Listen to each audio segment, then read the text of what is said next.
राधे राधे। श्री हरिदास, श्री कुंज बिहारी। कैसे हैं आप सभी लोग?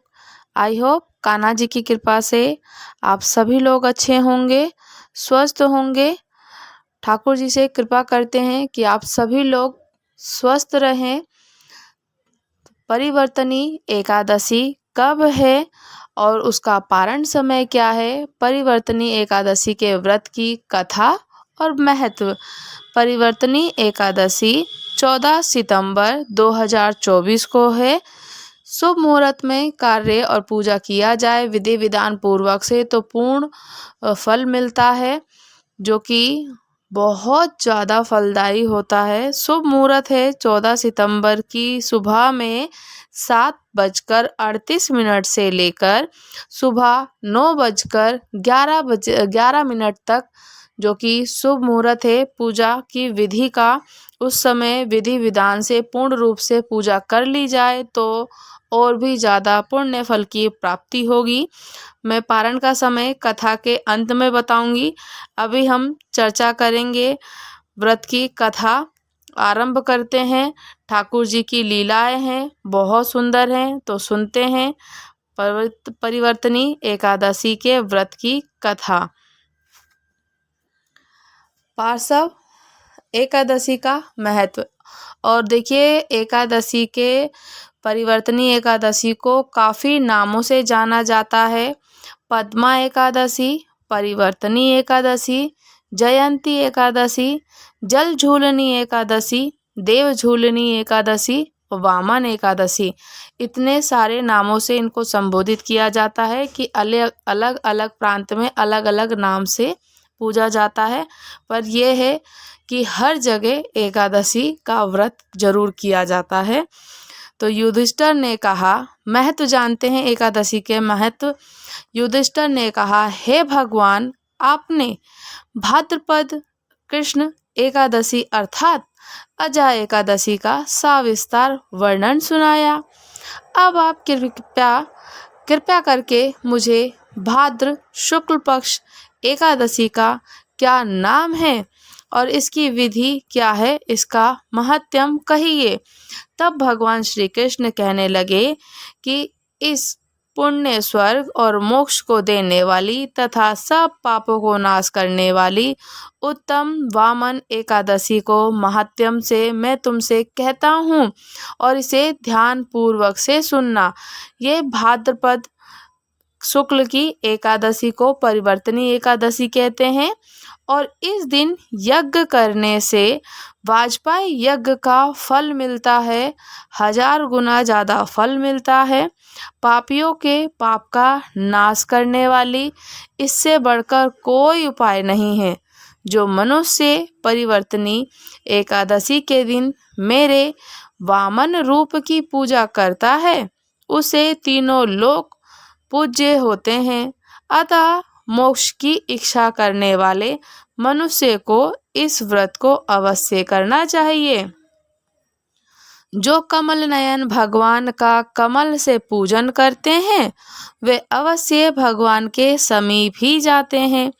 जिसने भाद्रपद शुक्ल एकादशी को व्रत और पूजा किया, उसने ब्रह्मा विष्णु सहित तीनों लोकों का पूजा किया और अतः हरिवासर अर्थात एकादशी का व्रत अवश्य करना चाहिए। इस दिन भगवान करवट लेते हैं तो इसलिए इसको परिवर्तनी एकादशी कहते हैं। भगवान के वचन सुनकर युधिष्ठिर बोले कि भगवान, मुझे अति संदेह हो रहा है कि आप किस प्रकार सोते हैं और करवट लेते हैं तथा किस तरह राजा बलि को बाधा और वामन रूप रखकर क्या क्या लीलाएं की हैं।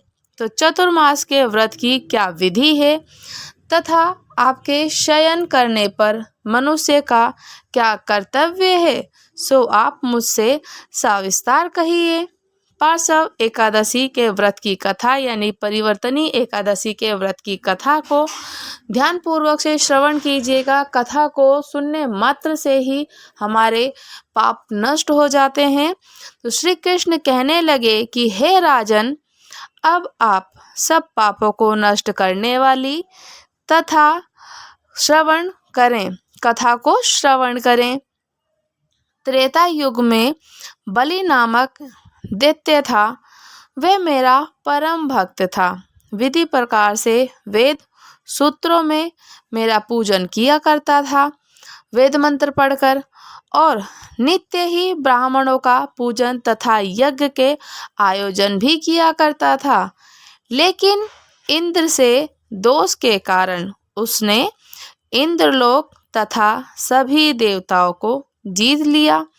इस कारण सभी देवता एकत्र होकर सोच और विचार में भगवान के पास आए।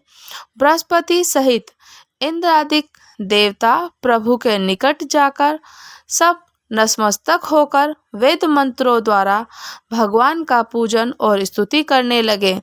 अतः मैंने वामन रूप धारण करके अपना 5वां अवतार लिया और अत्यंत तेजस्वी रूप से राजा बलि को जीत लिया। इतनी वार्ता को सुनकर राजा युधिष्ठिर बोले कि हे जनार्दन, आपने वामन रूप धारण करके उस महाबली दैत्य को किस प्रकार जीता? श्री कृष्ण कहने लगे, मैंने वामन रूपी धारी ब्रह्मचारी बलि से 3 पग भूमि की याचना करते हुए कहा कि मुझको 3 लोकों के समान है। हे राजन, ये तुमको अवश्य ही देनी होगी। मुझे 3 लोकों का 3 पग का लोक चाहिए।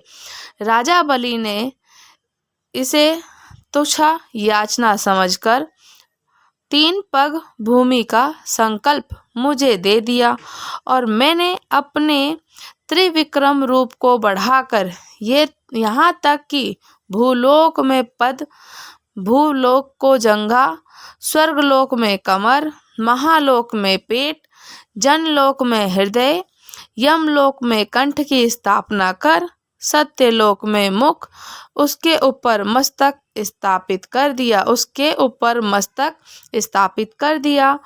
सूर्य, चंद्रमा आदि सब ग्रहण, गण, योग, नक्षत्र, इंद्रादिक देवता, शेष आदि सब नागगणों ने विधि प्रकार से वेद सूत्रों की प्रार्थना की।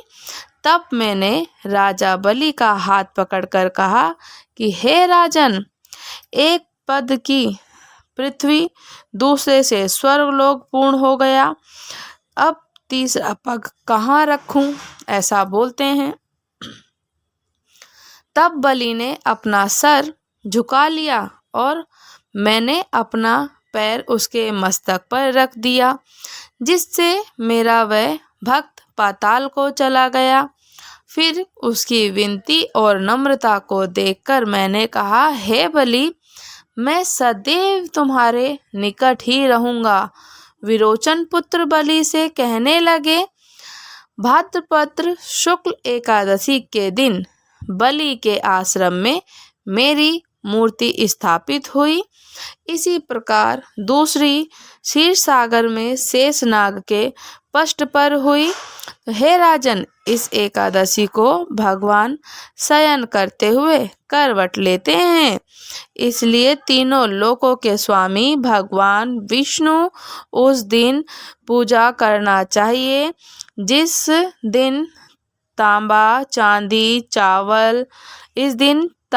चांदी, चावल और दही का दान करना चाहिए। उचित है, रात्रि को जागरण अवश्य करना चाहिए। जो विधि पूर्वक इस एकादशी को व्रत करते हैं, सब पापों से मुक्त होकर स्वर्ग में जाकर चंद्रमा के समान प्रकाशित होते हैं और यश पाते हैं। जो पाप नाश इस कथा को पढ़ते हैं या सुनते हैं तो उनको 1000 अश्वमेध यज्ञ का फल प्राप्त होता है। परिवर्तनी एकादशी के व्रत की महत्तमता बहुत बहुत ज़्यादा बड़ी है। हमें साल में हर वर्ष आती है, हर माह आती है एकादशी, व्रत करना चाहिए। व्रत का जो पारण का समय है 15 सितंबर 2024 सुबह 6:06 से शुरू होगा, 8:34 तक रहेगा। तो पारण का समय, इसी समय हमें पारण कर लेना है।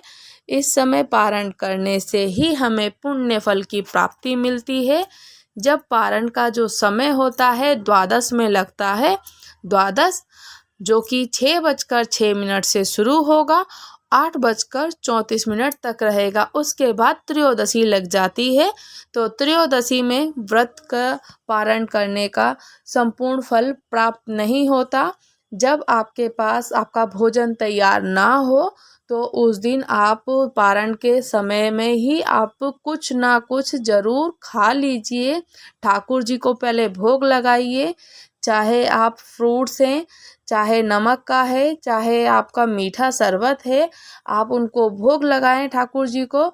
उसके बाद आप उस समय में पा लीजिए तो वो आपका पारण माना जाएगा। और उसी समय के बाद आप कुछ समय के बाद आप भोजन बनाएं, फिर अपने ठाकुर जी को फिर से भोग लगाकर स्वयं वो प्रसादी पाएं। अपने ठाकुर जी को हमें जिस दिन एकादशी होती है, एकादशी के व्रत का नियम बहुत अच्छा है, महत्व बहुत है, हर कथा में श्रवण करते हैं। एकादशी के दिन, जिस दिन ठाकुर जी को आप दिया दिखाते हैं, व्रत में और महत्वता बढ़ जाती है। आप ठाकुर जी की कपूर से आरती करें। दिया आरती करने के बाद, दीपक की आरती करने के बाद कपूर से ठाकुर जी की आरती अवश्य करनी चाहिए। उससे हमें 1000 अश्वमेघ यज्ञ की फल की प्राप्ति होती है। इसे जरूर करना चाहिए, इससे ठाकुर जी और प्रसन्न होते हैं। और जब कपूर की आरती हो जाए कपूर से, तो कपूर जब ठंडा हो जाए उसके बाद हमेशा कपूर के पास थोड़ा सा जल घुमा करके छिड़क देना चाहिए, जो कि वो शांत हो जाए। इसीलिए हमें कपूर की आरती जरूर करनी चाहिए, कपूर से ठाकुर जी की आरती करनी चाहिए। तो राधे राधे। श्री हरिदास श्री कुंज बिहारी। लाइक कीजिएगा, शेयर कीजिएगा, सब्सक्राइब भी कीजिएगा। और आपको अगर कुछ और भी जानना है, कुछ आपकी कुछ नई कथाओं के बारे में श्रवण करना है, तो आप मुझे कमेंट करके बताइए, मैं उसको ज़रूर अपलोड करूँगी। और आप लोग देखते हैं सो मुझे बहुत अच्छा लगता है, उससे मोटिवेशन मिलता है।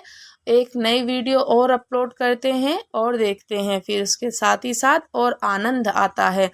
सो राधे राधे। श्री हरिदास श्री कुंज बिहारी। लाइक कीजिएगा, कमेंट कीजिएगा, शेयर कीजिएगा। दूसरों को भी शेयर करने से उनके लिए भी हेल्पफुल होती है वीडियो। सो राधे राधे।